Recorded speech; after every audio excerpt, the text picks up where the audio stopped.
Hey loves, and welcome back. I'm Christine Alicia, the maker on this channel. Today's soap is an aloe recipe with aloe juice as a complete water replacement. The fragrance oil is Aloe and Bergamot with an in the pot swirl design. After pouring the aloe and lye solution into my melted oils and butters, I'm going to blend just until I hit emulsion.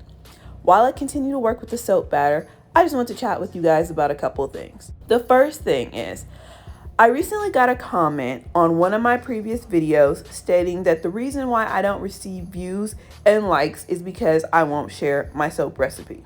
I want to clear this up a little bit. The reason I do not share my soap recipe is because, first of all, it's a pain in the butt to work with.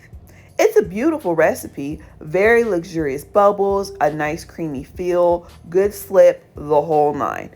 But as a maker, it is a pain to work with. And that's because my recipe is palm free.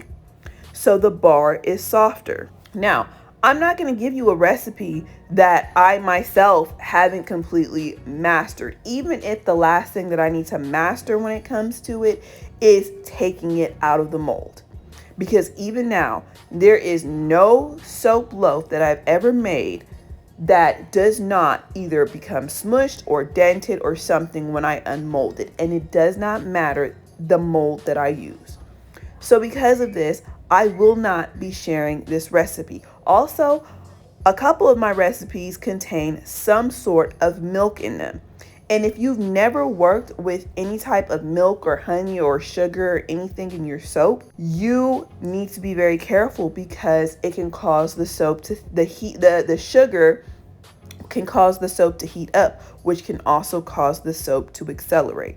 And because of this, I do not recommend my recipes for new soapers. Now, what I will do is I will leave you the recipe that I started off with, which is Katie's recipe from Royalty Soaps. She leaves it in the description of every single one of her videos, and it is a great starter recipe. The only thing that I did different with hers is that I used a 2-to-1 ratio of water to lye. That was to help me feel more comfortable about using lye the first few times. You know, I know for a lot of people, myself included, lye was a really scary thing to kind of start working with. And I had seen so many soapers' batters just kind of speed up and accelerate when they used a water discount that I used more water than I actually needed.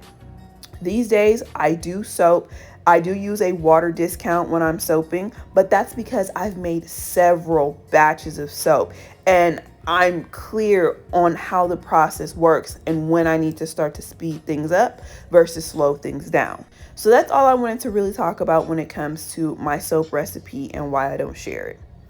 Now, the next thing I want to talk about is I am thinking about filming my testing process and uploading it so you guys can see.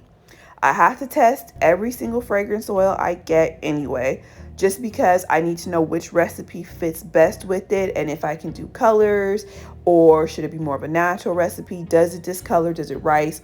All of these things that any soap maker should do when they want to use fragrance oil in their soaps. Now, this will not replace you doing your own testing. You should always do your own testing, but it is a good starting point. So I'm going to let you watch me pour that into the new mold. And when I come back after the cut, I'll let you know exactly what I think about this Winston and Walter A4 beginner mold.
And I'm back. So next up that I wanted to really just sit and kind of discuss with you guys was this gorgeous Winston and Walter mold. Now, as you saw, it's a wood mold. The sides come up, the top comes off for easy insertion and removal of the silicone mold. Now, I love this thing. I love how skinny the bars come out, you'll see in a second, and just how tall they are. It's the ideal bar size for me, and it's the size that I'm going to aim for when I am able to upgrade to a slab mold and split my own bars. Look at that. That is just so pretty. I love the colors and the swirls. That's why I said in the pot swirl is my favorite type of swirl. Anyway, but yes, I'm in love with the skinnier bars. So I'm definitely going to keep this mold and use it for just the different types of soaps. So it won't be for just kind of my run-of-the-mill soaps that have the really pretty designs and the fragrances and all of that. This mold is the mold I will use when it comes to my more natural soaps. So like this one, maybe I should say more specialty soaps. Not so much natural, but more specialty soaps. So, because honestly, other than the fragrance oil, there's nothing really synthetic in the bar. Sorry, anyway, kind of rambling. But I will be using this mold for my more specialty soaps because the ingredients are the star of the show more than the design is, right? So for my more specialty soaps, they will either be unscented, be one color, or just a quick in the pot swirl. So I don't have to worry about messing up the design in the skinnier mold.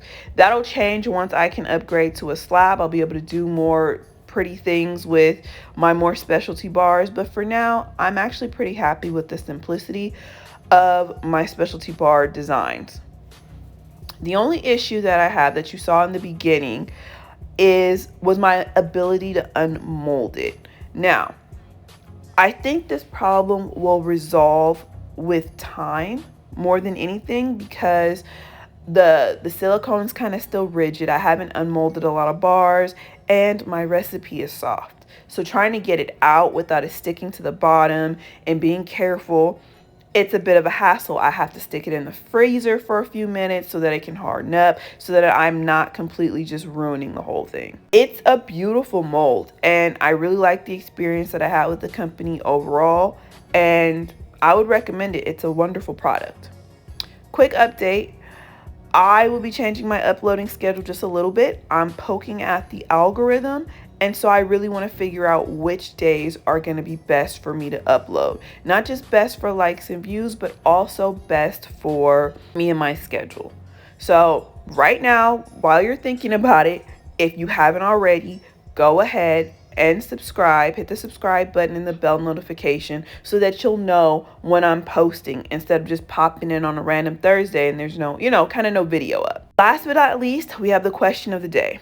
So which fragrance oils are you interested in me testing? A couple videos back, I did a review for the Midwest Fragrance Company oils that I received, and it's time for me to start testing them. So you can either pick one of those oils, I'll leave the video linked at the bottom, or you can just pick a random fragrance, but please be sure to let me know the company name. Leave your answers in the comments below. With that said, that about wraps it up for the day. I hope you have an amazing week. I'll see you next time. Bye.